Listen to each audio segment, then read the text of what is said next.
ఆగండి ఆగండి ఆగండి, ఇన్స్టంట్ ఉలవచారు ఎలా చేయాలో చూద్దాం. ట్రెడిషనల్ ఉలవచారు చేయాలంటే టైం పడుతుంది కదా, అలా కాకుండా 10 నిమిషాల్లో ఉలవచారు చేసుకుందాము. ఉలవచారు అంటే ఎంతమందికి ఇష్టమో కామెంట్ పెట్టండి. కుక్కర్లో ఉలవలు వేసుకుని నీళ్లు, టమాటాలు, పసుపు వేసుకుని 10-12 వీల్స్ వచ్చే వరకు మెత్తగా ఉడికించుకుని వాటర్ పోసుకుంటూ ఇలా మ్యాష్ చేసుకోవాలి. పైన పిప్పినంతా పడేసుకోవాలి. చింతపండు గుజ్జు పోసుకుని పచ్చిమిరపకాయ ముక్కలు, కరివేపాకు, కొత్తిమీర, కారం పొడి, పసుపు, సాల్ట్ వేసుకుని కొంచెం సేపు మరిగించాలి. రసం పౌడర్ కోసం ధనియాలు, మెంతులు, జీలకర్ర, మిరియాలు మంచిగా వేయించుకుని పౌడర్ చేసుకోవాలి. ఇప్పుడు ఈ రసం పౌడర్ ఇందులో వేసుకొని కలుపుకోవాలి.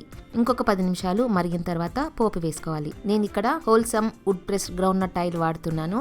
మినరల్ ఆయిల్స్ కానీ ఎలాంటి కల్తీ కానీ లేకుండా డైరెక్ట్ గా ఫార్మర్స్ నుంచి సోర్స్ చేసుకుని స్వయంగా మేము తయారు చేసిన గానుగ నూనె.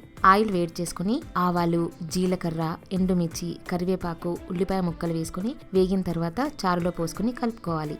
అంతే.